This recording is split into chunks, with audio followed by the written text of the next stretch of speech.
Los herederos de Champollion.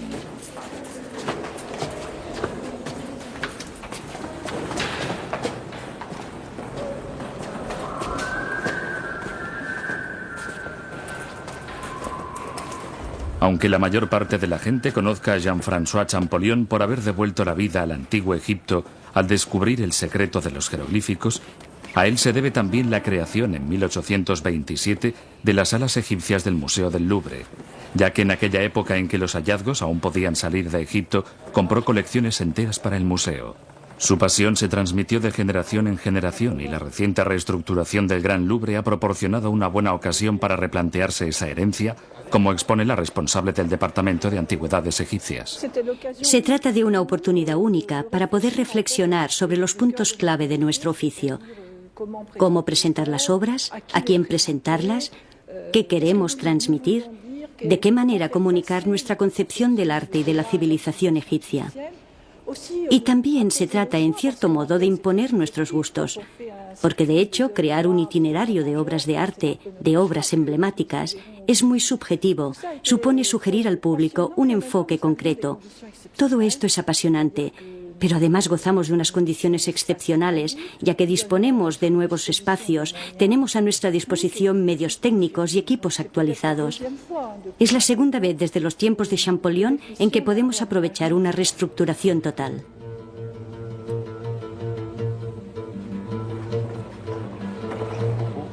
Cuidado, la parte delantera debe mirar hacia allí.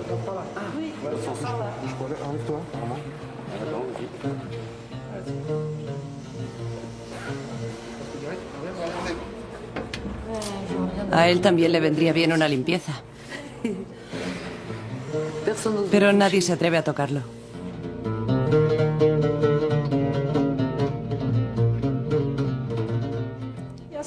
Los estrechos lazos que existen entre Francia y Egipto se remontan a la época anterior a la expedición de Egipto. Y es cierto que tanto la Description de l'Égypte como otras grandes obras que dieron a conocer la antigüedad egipcia son francesas. No solo las obras publicadas en tiempos de Napoleón Bonaparte, sino también la descripción de Champollion, el francés que está considerado como el padre de la egiptología y que fue el primero en descifrar la escritura jeroglífica. Además, el Museo del Cairo y el Servicio de Antigüedades de Egipto son realizaciones de otro francés, Auguste Mariette. Todos estos hechos determinaron que el arte y la civilización del antiguo Egipto se conocieran muy pronto en Francia.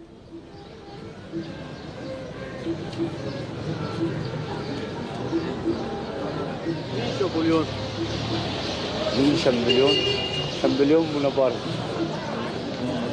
الاكتشاف اللي حصل أثر في الثقافة العامة واخد بالك على الناس في اكتشافه خطوط الثلاث لغات اللي حصلت فيها دي طبعا أفادت.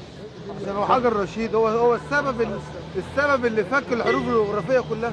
لولا جه هو في الحملة الفرنسية جه هنا مع نابليون بونابرت في الحملة الفرنسية هنا لولا هو جه هنا وقدر يحصل حجر رشيد فك رموز الكتابة الجغرافية بتاعته ما كناش عرفنا تاريخ الفراعنة. Champollion fue quien descifró, quien descodificó los jeroglíficos. Él los descifró. Era un hombre prodigioso. Ante todo, fue un genio muy precoz. Cuando tenía 8 o 10 años, su hermano lo llevó a Grenoble, donde empezó a leer el hebreo, el arameo, el siríaco y aprendió el copto. Esto explica en gran parte cómo llegó a descubrir los secretos de la escritura jeroglífica. Sin embargo, no fue solo un hombre de biblioteca, sino un hombre de acción. Y en cuanto hubo montado su museo, puesto etiquetas y carteles y escrito una guía, partió hacia Egipto. Era su primer contacto con el país de los faraones. Él fue allí a hacer excavaciones, a descubrir objetos, por así decirlo, en su contexto.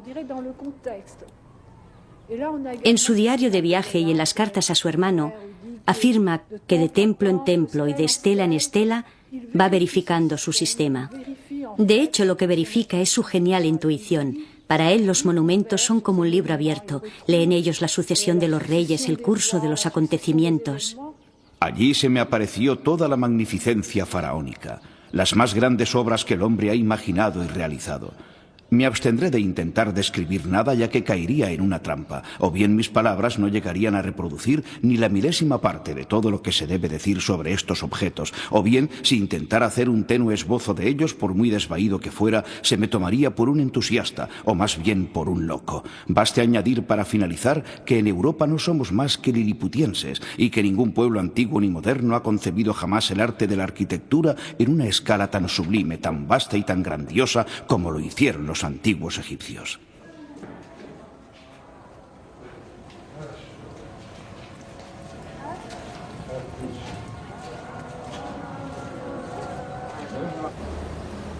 En el Cairo, el busto de Champollion ocupa un lugar de honor en el Instituto Francés de Arqueología Oriental, el IFAO. Este exótico nombre denomina el puesto avanzado que Francia tiene en Egipto y atestigua que sus relaciones con este país son privilegiadas desde hace 2 siglos.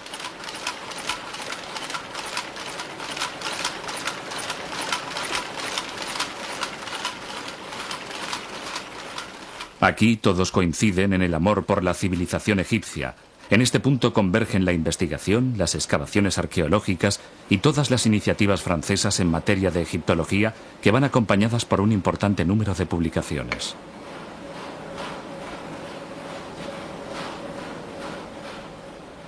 Es curioso. Si usted va a una reunión internacional de egiptólogos, encontrará gente que habla diversas lenguas, pero hay una lengua que necesariamente todos entienden: el egipcio.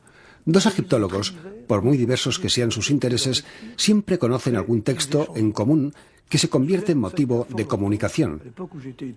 Recuerdo que hace mucho tiempo, cuando era estudiante, en una ocasión coincidí en una universidad alemana con un húngaro. Yo no hablaba húngaro y él no hablaba alemán ni francés, así que nos comunicábamos en latín, la única lengua que teníamos en común que nos permitía, entre otras cosas, cocinar, de modo que se podría decir que preparábamos espagueti en latín. Y con los egiptólogos ocurre lo mismo, tienen un tesoro en común, el conocimiento y la comprensión de la lengua egipcia. Se preguntará por qué existe ese interés por la lengua. Debe de pensar que es curioso que se empiece por la filología, y resulta que todo es a causa de los propios egipcios. Era una civilización de la escritura, en la que se anotaban todo tipo de cosas. Se dejaban por escrito desde la contabilidad doméstica hasta los textos fundamentales de teología. Todo se apuntaba. Si visita los templos de la época tolemaica, verá que están cubiertos de textos. No hay ni un solo espacio vacío. Es como si hubieran querido resumir toda su cultura, todo el universo en esos textos.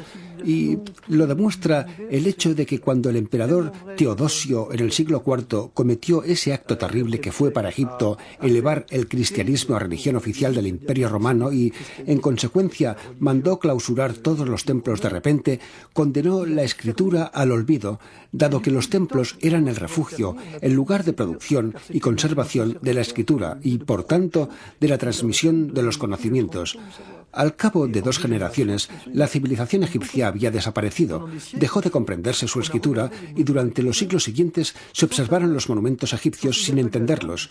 Hubo que esperar precisamente a Champollion para volver a comprender esa cultura, lo cual demuestra que, si prescindimos de la escritura, podemos ver que hay tumbas, pero no sabemos por qué ni para qué servían. Podemos ver que hay casas, pero cuando encontramos tablillas o papiros que describen las tareas asignadas a los siervos u otras cosas, si no somos capaces de leerlos, ¿de qué nos sirven?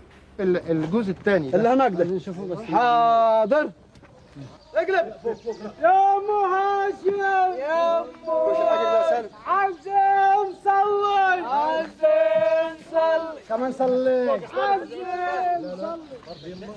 صلي على ايدك على ايدك على ايدك على ايدك على ايدك اوعدك اوعدك اوعدك خلي شوف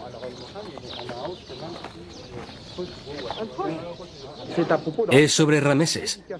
Es una dedicatoria a Rameses, que era, al igual que su padre, señor de los jubileos. Y aún se aprecian los últimos signos de su padre, Tatatenen, señor de los jubileos y rey del Alto y Bajo Egipto. A continuación, debía venir el cartucho de Rameses II. Luego está Neptawi, señor de las 2 tierras o del doble país, User Maat Re Setepenre, hijo de Re, el señor de las apariciones, Rameses Meriamón, que hizo Desde mi vuelta a las ruinas de la más antigua de las ciudades reales, he consagrado todos mis días al estudio de lo que queda de uno de los edificios más bellos, por el cual sentí a primera vista una gran predilección. Llevaba el nombre de Rameseum, porque Tebas lo debía a la munificencia del faraón Rameses el Grande. Al visitar estas galerías mutiladas y sus hermosas columnatas, la imaginación vuela y experimentamos una natural emoción al pensar que son obra del más célebre y mejor de los príncipes con que el viejo Egipto cuenta en sus dilatados anales. El vasto espacio antaño comprendido entre las galerías y los dos pilonos está repleto de enormes escombros, de lo que fue el mayor y más extraordinario coloso que los egipcios levantaron jamás. Era el de Rameses el Grande. Las inscripciones que lo decoran no dejan lugar a duda. Champollion lo vio en este estado. Lo vio fracturado y abatido. El desmoronamiento de este coloso se remonta a la época romana. Se produjo una grieta en la estatua y a continuación un balanceo que dio origen a esta gran fractura que hizo caer el coloso.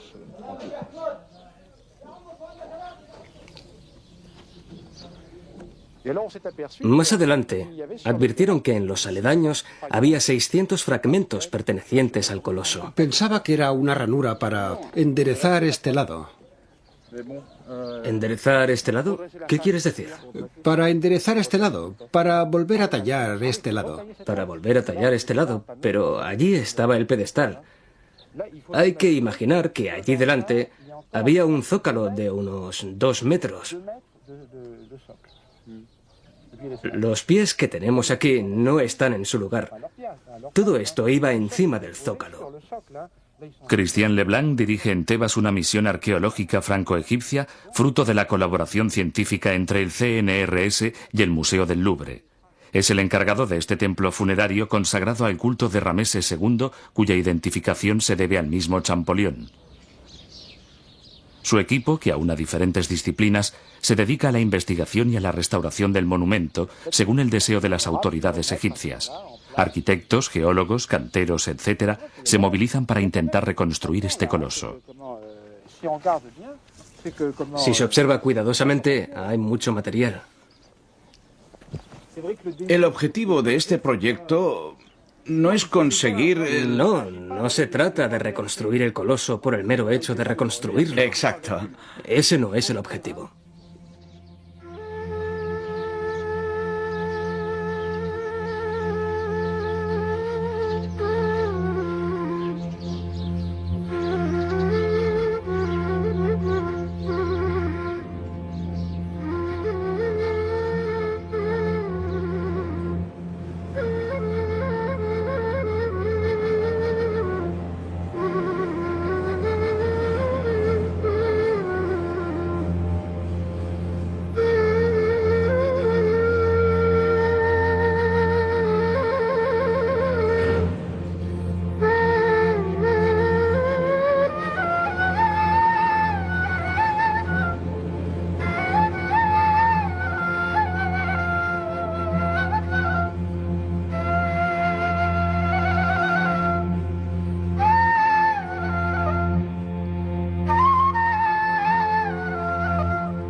Tenía el ardiente deseo de encontrar la tumba del más famoso de los ramésidas.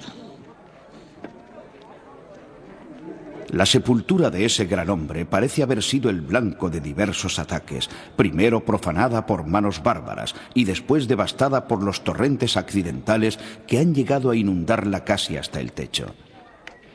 Solo excavando una especie de túnel en medio de las maravillosas piedras que forman esa interesante catacumba, hemos conseguido llegar trepando, a pesar del calor extremo, hasta la primera sala.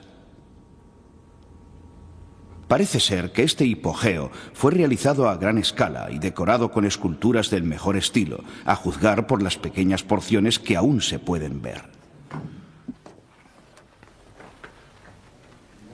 Ahí queda todavía una sala. Queda todavía una sala que está muy deteriorada. Los techos, que muestran grandes grietas, se han hundido en su mayor parte y se ven huellas de bancos en las paredes. ¿Se experimenta una sensación especial cuando se encuentra algo así por primera vez? Sí, estamos ante el descubrimiento de un lugar que no ha sido visto durante generaciones enteras, desde hace siglos. Además, hay que tener en cuenta que durante mucho tiempo la tumba de Rameses II ha sido inaccesible, no se podía entrar. Los pasillos estaban completamente obstruidos por sedimentos de hasta 3 metros de espesor y, por lo tanto, no se podía tener acceso a estos lugares. Es un verdadero redescubrimiento del interior de la tumba, en un estado, como es obvio, bastante lamentable que, sin embargo, no impide que sea al mismo tiempo muy emocionante e impresionante encontrarse en estas salas, en estas cámaras que antaño encerraron gran cantidad de enseres funerarios que acompañaban al rey en su última morada.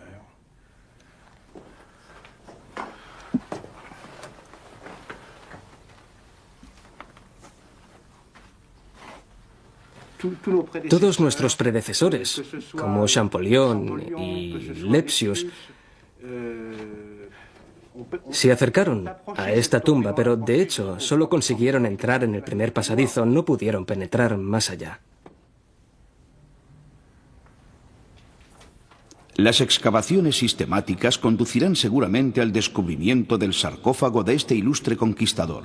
No podemos esperar encontrar la momia real, ya que esa tumba debe de haber sido violada y expoliada en tiempo antiguo, ya sea por los persas o por los buscadores de tesoros, tan ansiosos por destruir como ávido el extranjero por tomar venganza. Aquí hay un trabajo ingente por realizar. Yo no tenía la seguridad de que algún día vendría a trabajar a esta tumba, aunque luego, poco a poco, las cosas se fueron concretando. Pero hacían falta una serie de medios, porque encontrarse solo en una tumba que ha sufrido tanto como la de Rameses II, aun con la mejor de las voluntades, creo que esta tumba debe de haber desanimado a muchos egiptólogos. Y es que cuando se ven salas como esta, hay que decirse a uno mismo que convendrá tomarse el tiempo necesario.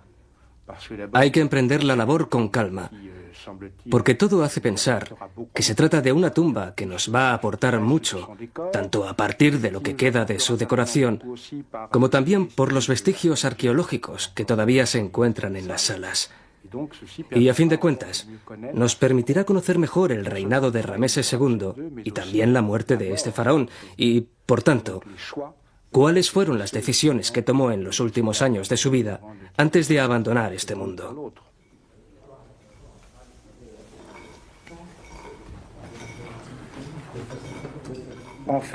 De hecho, hay que reconocer que hasta hace pocos años no se conocía gran cosa del tesoro funerario de Rameses II. ¿Quedaban todavía objetos en la tumba que pudieran haber pertenecido al mobiliario funerario del rey? Pues sí, las excavaciones han revelado que todavía hay cosas, y prueba de ello es que estamos a punto de reconstruir el sarcófago de Rameses II, un sarcófago de alabastro que está ahí y del que, por ahora, se han encontrado 400 fragmentos.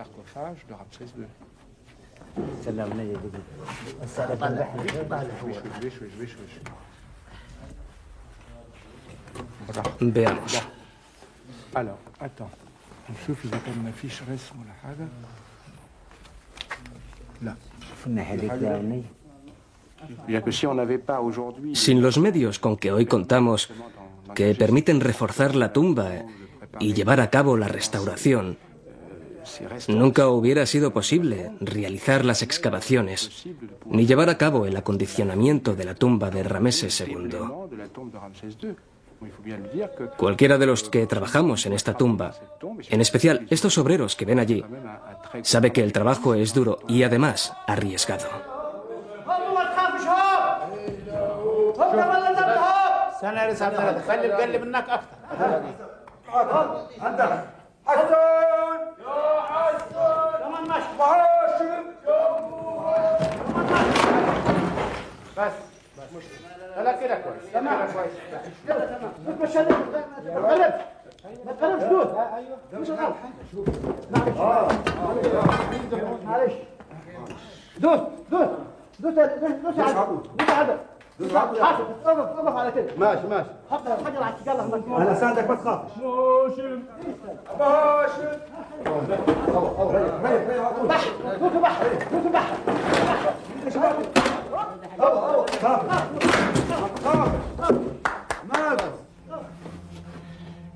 Ahí está todo el material procedente de la tumba de Rameses II. Por ejemplo, esta preciosa cabeza de un Ushepti de Rameses II. Se distingue perfectamente la cara. Es un auténtico retrato de Rameses II, con la nariz ligeramente aguileña y la boca de labios poco sobresalientes. Se trata de un documento muy emocionante encontrado en la sala del sarcófago.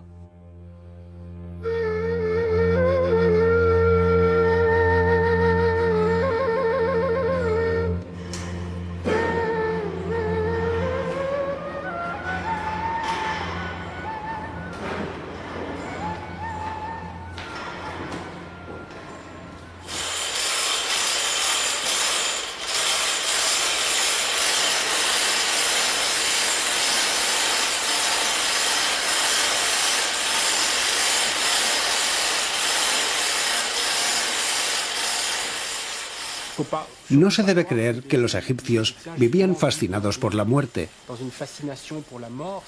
Es una de las ideas que surge de inmediato cuando se habla de Egipto.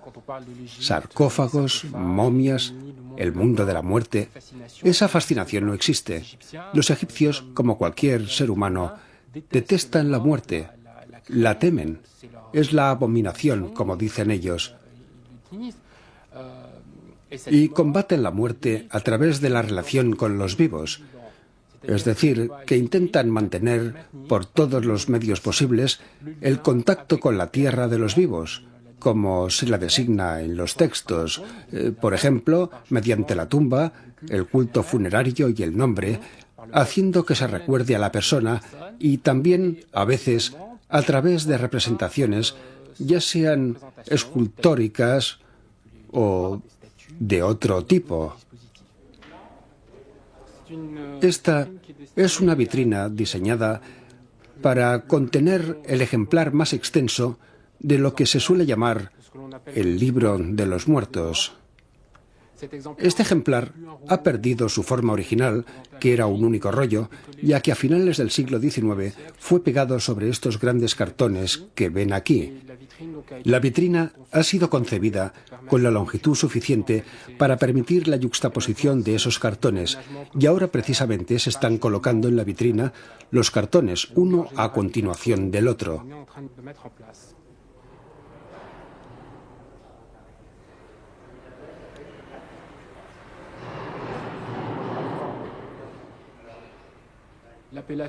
La denominación de Libro de los Muertos es incorrecta. Este libro se llamaba en egipcio Libro para salir a la luz del día y servía para indicar al difunto el modo de volver a la tierra para aprovechar las ofrendas.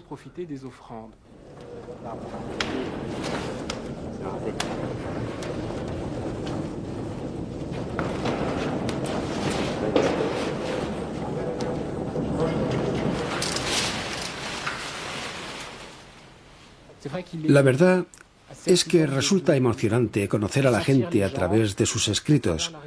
Pueden verse los errores que cometen. Por ejemplo, trabajamos con un tipo de documentos que pertenecen en su mayor parte a la vida cotidiana y que, por lo tanto, permiten tener un contacto diferente, quizá más íntimo, con las personas que los han pensado o redactado. Luego está el contenido de los textos, sobre todo cartas que pueden resultar muy emotivos y arrojar luz sobre cosas un poco distintas de lo que se suele pensar. Estos textos nos dicen que había gente honrada y gente desvergonzada, gente perjura y gente honesta, gente con preocupaciones respecto al futuro, a la vida cotidiana o a cualquier otro tipo de cosas, y que también había gente que podía morir de amor. Es decir, que de este modo descubrimos un amplio abanico de sentimientos humanos.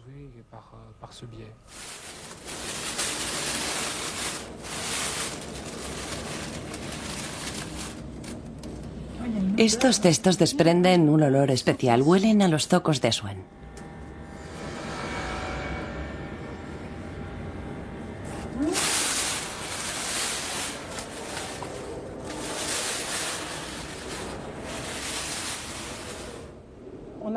Teníamos muchas cosas en depósito que merecían ser expuestas, como estos cestos y cofres, y ahora disponemos de nuevas vitrinas muy espaciosas que nos permiten exponer las cosas en serie.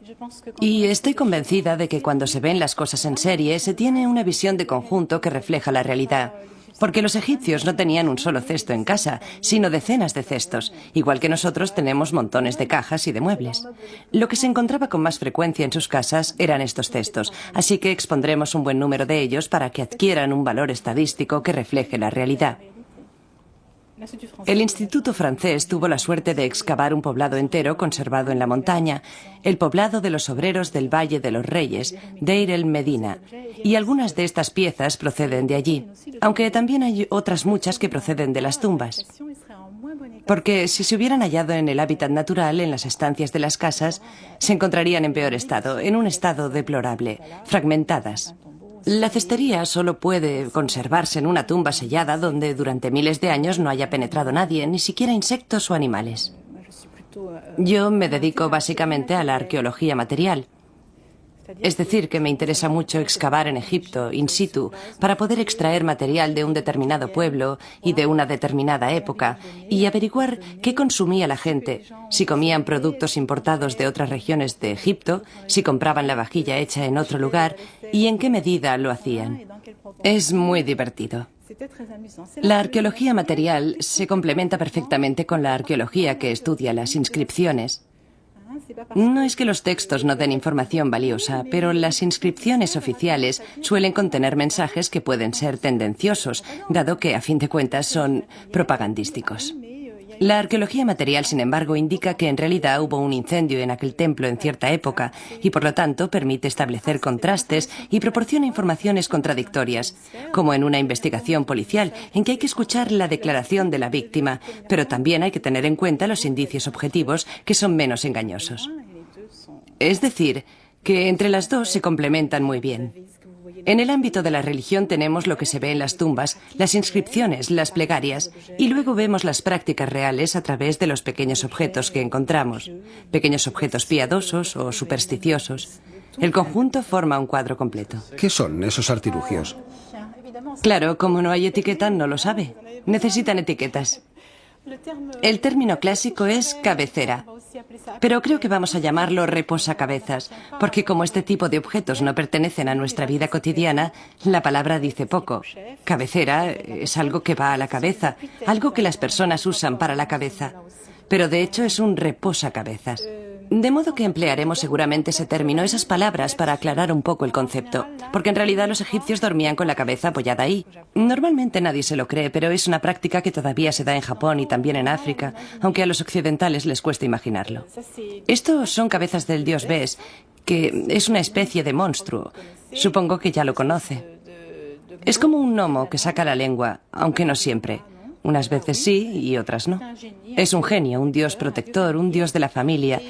Y una de sus funciones principales es proteger el sueño, velar por el que duerme y por la mujer embarazada. Se le representa a menudo atrapando serpientes, porque en Egipto se teme mucho a las serpientes durante la noche. Por eso Bes es el dios protector del sueño, por antonomasia. Observe a esta mujer en su cama. Da la sensación de que tiene la cabeza apoyada sobre algo largo y estrecho, que puede haber sido representado plano por convención. El reposacabezas.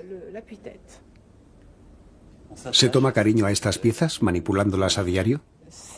Sí, se les toma un gran cariño, sí. Sabemos que esto ha sido esculpido por el hombre, que hubo personas que lo usaron para dormir hace miles de años.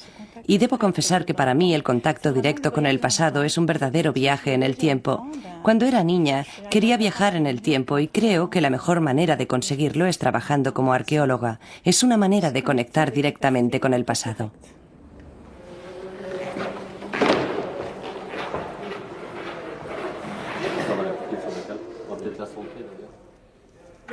Ciertamente hay mensajes del antiguo Egipto que se dirigen a los hombres de hoy, como las famosas exhortaciones a los vivos que se encuentran en las tumbas y que en general dicen: oh, tú, viajero que pasas frente a esta tumba al cabo de miles de años, di esta plegaria.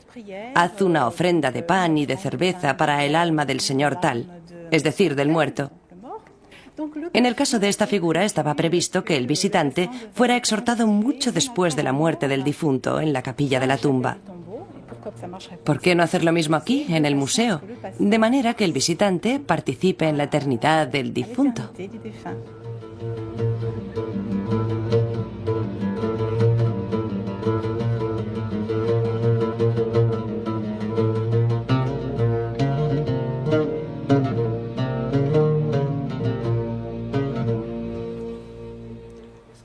Los dos blancos y los dos ocres son realmente parecidos. ¿Y debajo qué encuentras? ¿Hay algo más antiguo? Al final hay un ocre, una capa ocre, pero se parece más a un material de enmasillado que a un color en sí mismo.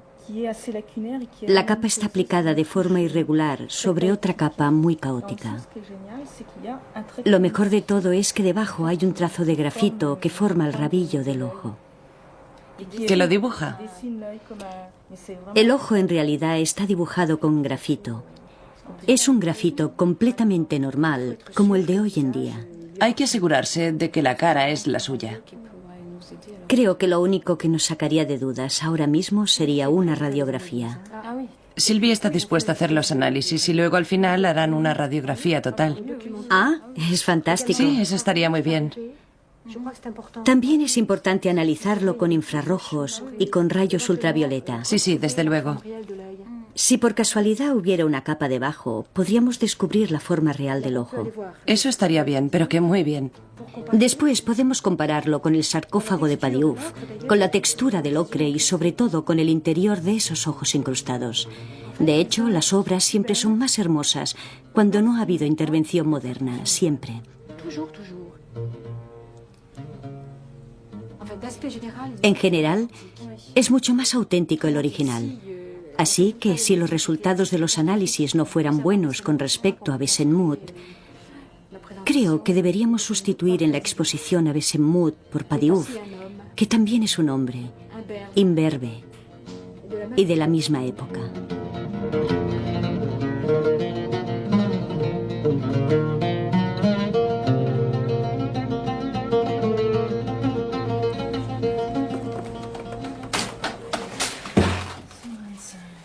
$125.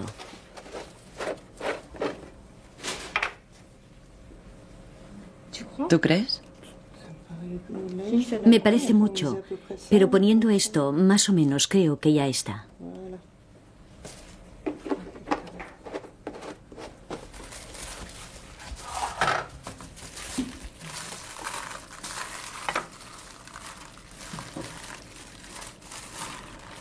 ¿Y ahora qué hay que hacer?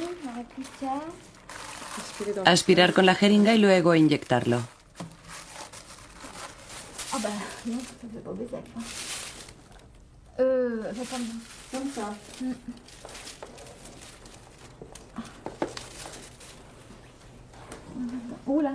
¿Se ha movido?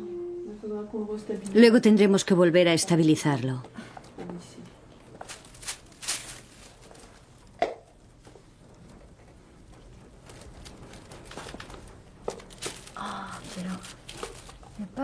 No entra casi nada en una jeringa.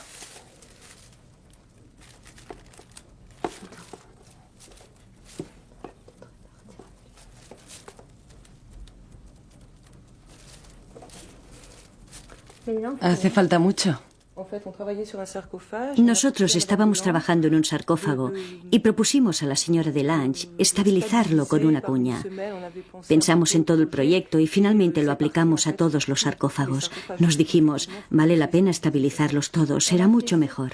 También realizamos muchas restauraciones del siglo XIX, ya que estas piezas fueron muy enmasilladas y vueltas a pintar de un modo muy intervencionista. Así que junto con todo el equipo de restauradores y conservadores, convinimos que sería interesante eliminar todas esas capas de pintura, que de hecho falseaban las piezas. Son piezas muy emotivas que tienen relación con muchos oficios artesanos y que hacen el trabajo apasionante. Son objetos que son a la vez, ¿cómo diría yo? Son una caja y a la vez son un retrato. Son esculturas que no sé cómo explicarlo, pero la verdad es que son algo mágico.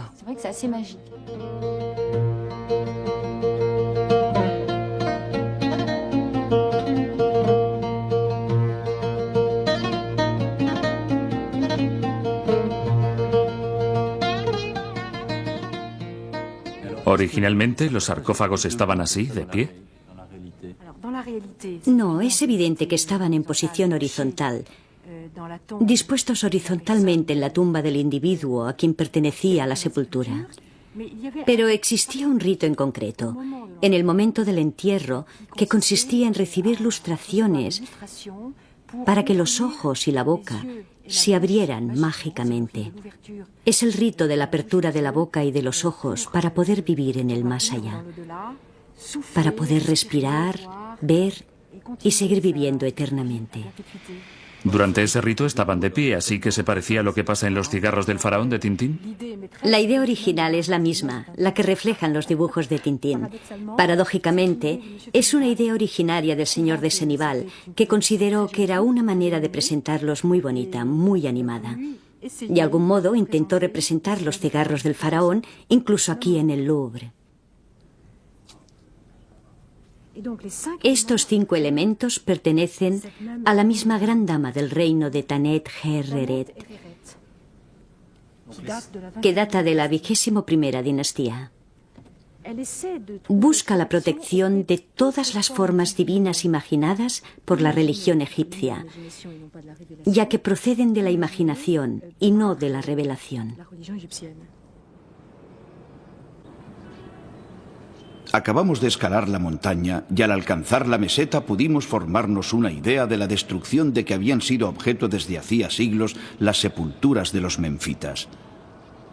Nos imaginamos una llanura jalonada de pirámides y erizada de pequeños montículos de arena cubiertos por los restos de antiguas vasijas, por vendas de momias, por huesos rotos, por cráneos egipcios blanqueados por el desierto y por escombros de todo tipo. En 1829 la ruina y el pillaje amenazaban los monumentos antiguos. Champollion alertó al pachá de Egipto y lo exhortó a poner fin a la devastación. El interés de la ciencia exige no que se detengan las excavaciones, sino que se someta a los excavadores a un reglamento, de tal manera que la conservación de las tumbas descubiertas hoy y en el futuro esté totalmente asegurada y garantizada contra los atentados de la ignorancia y de la codicia ciega. Fue necesaria toda la destreza y la energía de otro descubridor, Auguste Mariette, para que las antigüedades faraónicas dejaran de servir de regalo oficial a los visitantes ilustres. Mariette consiguió instaurar por primera vez una ley de partición entre Egipto y el país que financiaba una excavación, y así se frenó la sangría de antigüedades.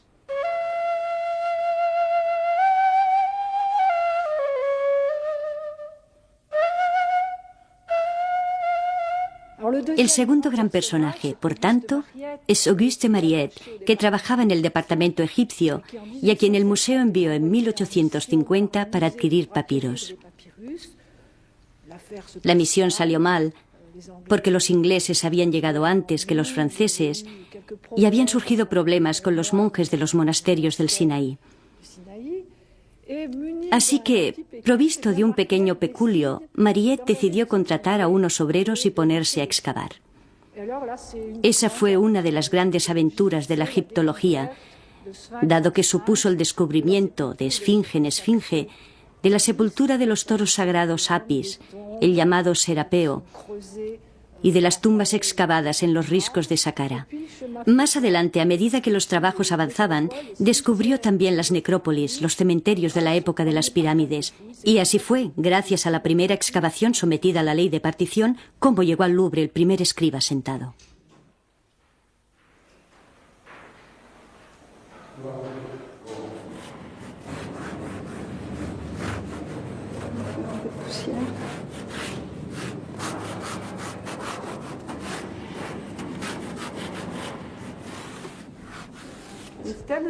Hay polvo.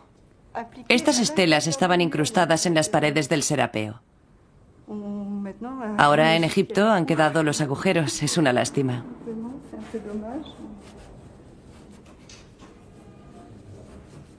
El Serapeo es una galería subterránea inmensa de muchos kilómetros de longitud. Todavía se puede excavar allí. Queda mucho por descubrir, kilómetros enteros. Cuando se realiza una excavación en Egipto, yo voy allí con el equipo de arqueólogos.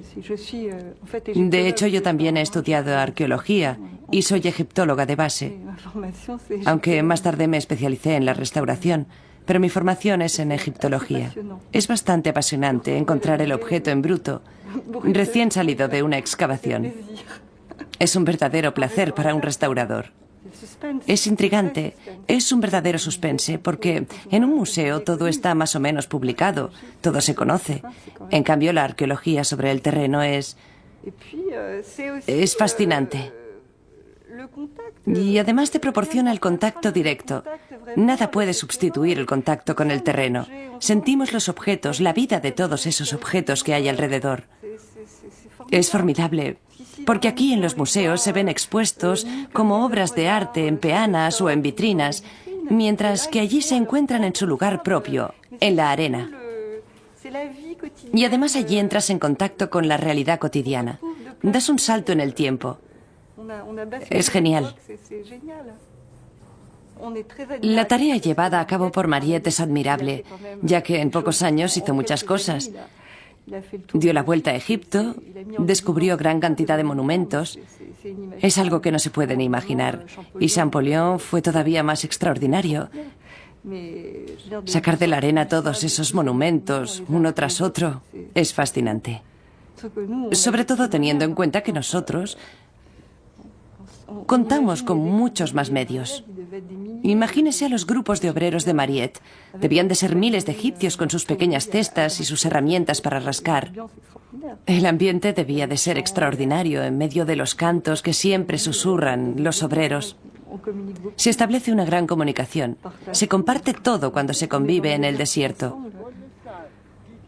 Todos nos hemos hecho amigos y nos volvemos a encontrar año tras año. Algunos tienen hijos que se han casado y ellos también se interesan por nosotros, por lo que hacemos cuando no estamos en Egipto. Eso crea lazos. Hay algunos obreros ancianos que son adorables. Nos traen pan, albóndigas de carne, un poco de ensalada. No es posible imaginarlo, porque no se parece en nada a nuestra vida aquí. Es la vida del campo, pero en el desierto. احنا لاحظنا ان في ستات كتير بيشتغلوا هنا. هل دي بالنسبه للوضع بتاع القريه او بتاع ده شيء عادي ولا طبعا هنا القريه بيعتبروه موسم برضه. بيعتبروه موسم المنطقه في الاثار ده معروف. عاده من زمان من الجدود كمان مش من الستات وكله. حتى من ايام منطقه حتى من ايام منطقه كان يعني بقول لك زي موضوع مثلا زرعه القطن زي زرعه الرز زي زرعه معروف في شهر كذا نبدا نجمع محصول الرز او محصول القطن او الحاجات دي برضو احنا في شهر كده بيجي محصول الايه الاثار ده من الناحيه يعني الاقتصاديه من ناحيه التعاون ده بنتعاون على اساس زي ما هو بيجوا من فرنسا عشان يشتغلوا ويعملوا حاجات احنا برضو نيجي نشتغل لان دي بلدنا وبنحاول نتعاون معاهم. يعني دلوقتي احنا سمعنا يا حاج ان انت مسؤول عن تنظيم يعني انت بتشتغل على كذا مستوى يعني. هو بالنسبه للعمل بينه وبين بالذات المسيو فيليب اللي هو مدير البعثه انا بعتبره مش عمل، انا بعتبره حاجه اكثر من العمل، ده اللي بيني وبينه. Tanis, la antigua ciudad bíblica del delta del Nilo, se prepara para el inicio de la campaña de excavaciones. Todos están esperando a Philippe Brissot, el jefe de la misión francesa. Las fotos de los miembros del equipo, retocadas y coloreadas a mano, conservan el recuerdo de aquellos que vienen cada año a esta casa de excavación.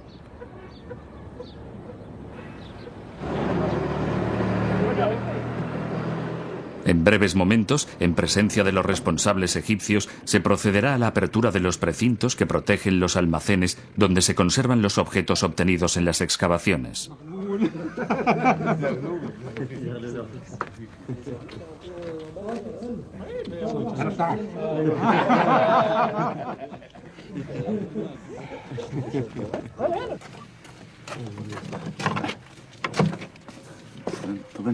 لحظة محمد مش هنفتح مش هنفتح نطمن على الرصاصة بس. لا كويس.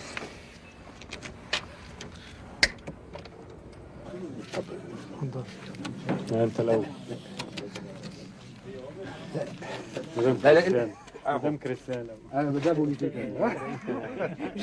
Señora Cristian. Me encanta entrar la primera, gracias.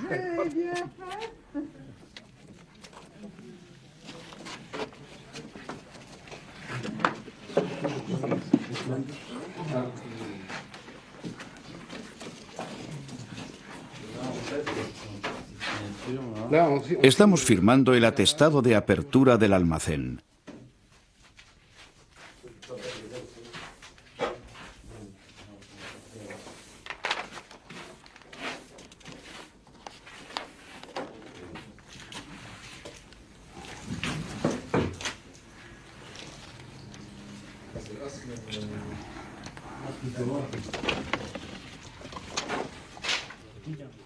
Todo esto, todo lo que hay en este almacén, es el material inventariado en el registro de la policía de la Organización de Antigüedades.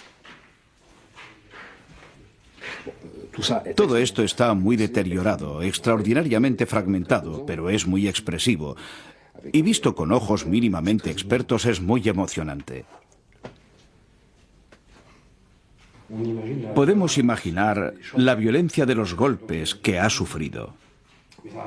Pero sigue siendo una hermosa pieza que podría completar una exposición del tipo cuerpos despedazados o algo así.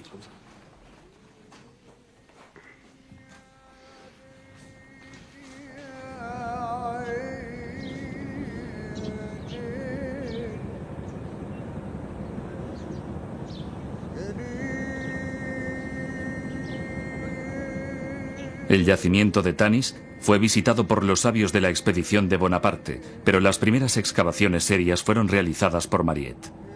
En 1939, el francés Pierre Montet descubrió aquí un conjunto de tumbas reales. Una de ellas, que estaba intacta, reveló un tesoro menos conocido pero tan precioso como el de Tutankamón.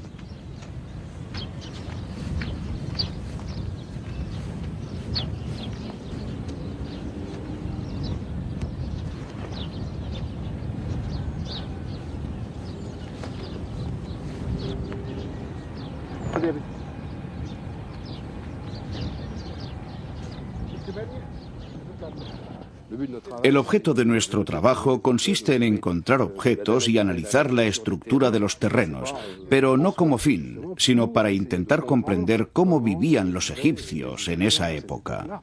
Recuerdo que en el centro del Tel había un templo que descubrimos hace algunos años y que bautizamos entre nosotros como el Conejo, por un montón de razones que no vienen al caso.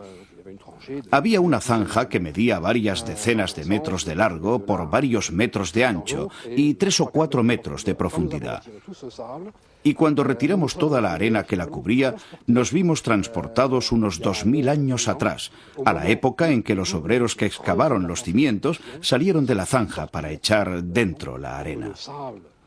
Quedaban todavía en el suelo todas las marcas de las herramientas, los golpes de pico para hacer el hoyo, la escalera que no habían terminado de retirar. Suponemos que porque iban retrasados con respecto a los planes previstos y tuvieron que acabar rápidamente y decidieron enterrarlo todo de inmediato. En realidad, lo mismo ocurrió en otras ocasiones. El caso es que desde el fondo de ese agujero nos dimos cuenta de que solo teníamos el cielo encima de nosotros. Podíamos haber retrocedido 2000 años y estar junto a los obreros que acababan de salir de la zanja. Todo estaba como entonces. Sin embargo, el sueño no tardó en desvanecerse, porque ya ve cómo es este terreno. Dado que el subsuelo es salado, en pocas horas las paredes de tierra empezaron a derruirse. Sacamos moldes y fotos para conservar las huellas de todas esas herramientas que habían sido utilizadas. Era extraordinario. Tuvimos realmente la sensación de que el tiempo se había acelerado y habían pasado 2000 años de golpe. Bajamos al hoyo y nos encontramos con los muchachos que estaban saliendo. Casi era posible ver todavía las teteras humeando, suponiendo que hubiera teteras en aquella época. Fue una sensación extraordinaria.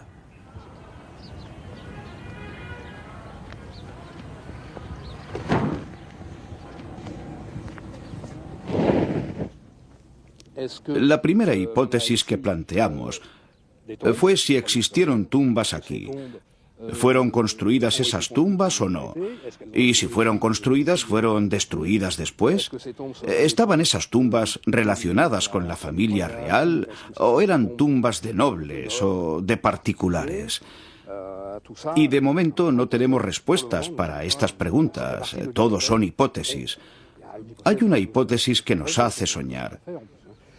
Cuando Susenes mandó construir la necrópolis real de Tanis, topó con un problema de costumbres que zanjó con una clara innovación. Previó que su mujer fuera inhumada en su tumba. Sin embargo, sus sucesores no siguieron su ejemplo, y no solo eso, sino que retiraron a Mudnejemet de la tumba para llevarla a un lugar desconocido y pusieron en su sitio a un hombre que era más decente. La pregunta es, ¿dónde están las mujeres? ¿Dónde están las reinas?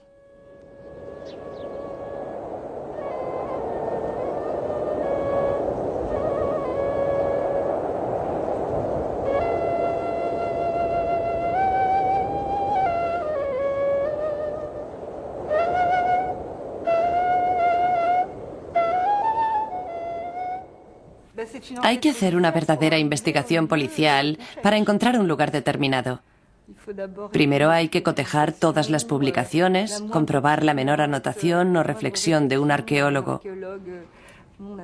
Nosotros, por ejemplo, trabajamos a partir de textos de Miss Murray, una inglesa que estuvo en Saqqara en 1907.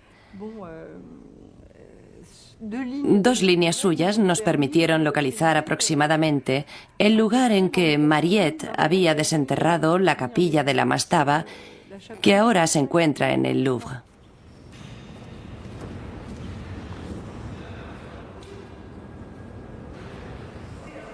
Esas paredes finamente esculpidas y pintadas adornaban la tumba de un dignatario de la época de las pirámides llamado Ajet-Hetep.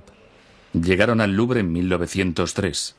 Christian Ziegler concibió la idea, hace algunos años, de buscar el emplazamiento exacto de donde procedía esa tumba descubierta por Mariette.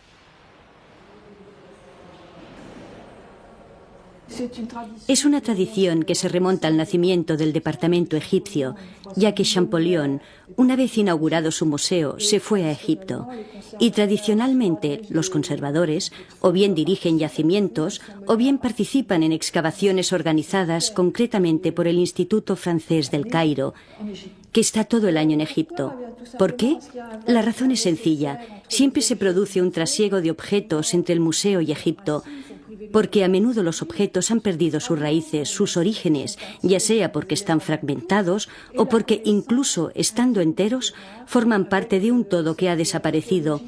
Y solo el conocimiento profundo del terreno, con esa arqueología viva en la mano, nos permite remontarnos siglos y hasta milenios para comprender mejor la función de una obra o de un monumento hallado en su contexto arqueológico. De modo que, siguiendo los consejos de unos y otros, fui a Saqqara a ver el lugar de donde supuestamente procedía esta capilla. Así empezó todo. Fuimos 3 personas, un fotógrafo, un restaurador y yo, y allí contratamos a algunos obreros, siguiendo un poco la tradición de Mariette y de nuestros predecesores. Allí, en compañía de un colega egipcio, supusimos que bastarían algunos días o algunas semanas para despejar la supuesta ubicación, ya que se veían bloques de piedra y paredes de adobe. Sin embargo, enseguida nos dimos cuenta de que no estábamos ante la mastaba, porque los adobes no pertenecían a la época de las pirámides, sino a la era cristiana. De manera que nos dijimos, vamos a realizar excavaciones de verdad. Y año tras año fuimos acercándonos al emplazamiento de la capilla de Ajet Hetep. Ahora ya sabemos dónde está. La encontramos hace 2 años. La capilla está encajonada en el terreno, es decir, que destaca claramente sobre el suelo el plano de las primeras hileras de esta parte decorada. La verdad es que la construcción no es como la imaginábamos, ya que poco a poco, año tras año, fuimos quitando arena y al final resultó que había una capa de 10 metros de arena depositada por el viento y por la misma acción de los excavadores. Así que nos encontramos ante un monumento de más de 6 metros de altura con una sola fachada, ya que solo encontramos una arista de 30 metros de largo y vimos aparecer bajo la arena en dirección a la pirámide de Djoser otro frontal de caliza muy bonito y muy pesado. Así que se trata de una de las tumbas más grandes e imponentes de Saqqara.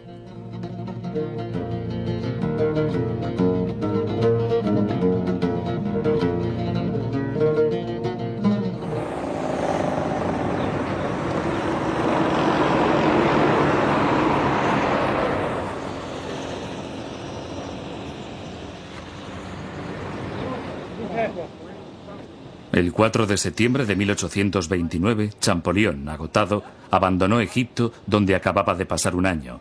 Llevaba consigo una gran cantidad de objetos para la sección egipcia del Museo del Louvre, así como múltiples láminas y centenares de dibujos que harían avanzar la incipiente egiptología a pasos agigantados. He recorrido Egipto paso a paso, recalando en todos aquellos lugares donde el tiempo ha permitido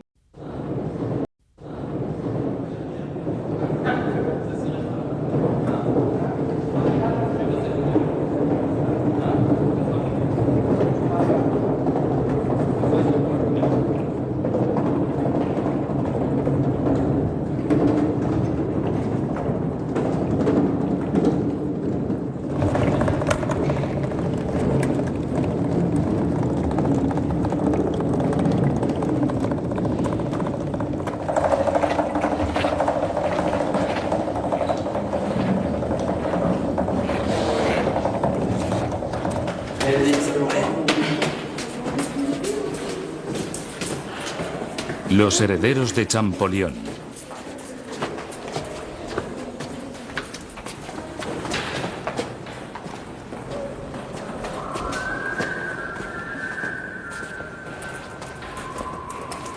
Aunque la mayor parte de la gente conozca a Jean-François Champollion por haber devuelto la vida al antiguo Egipto al descubrir el secreto de los jeroglíficos, a él se debe también la creación en 1827 de las salas egipcias del Museo del Louvre, ya que en aquella época en que los hallazgos aún podían salir de Egipto, compró colecciones enteras para el museo. Su pasión se transmitió de generación en generación y la reciente reestructuración del Gran Louvre ha proporcionado una buena ocasión para replantearse esa herencia, como expone la responsable del Departamento de Antigüedades Egipcias. Se trata de una oportunidad única para poder reflexionar sobre los puntos clave de nuestro oficio. Cómo presentar las obras, a quién presentarlas, qué queremos transmitir, de qué manera comunicar nuestra concepción del arte y de la civilización egipcia.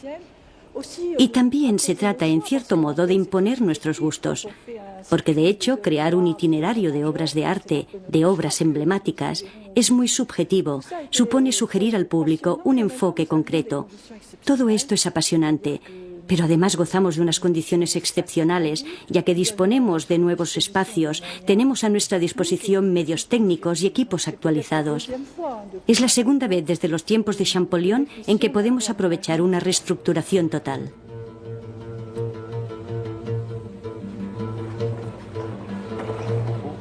Cuidado, la parte delantera debe mirar hacia allí.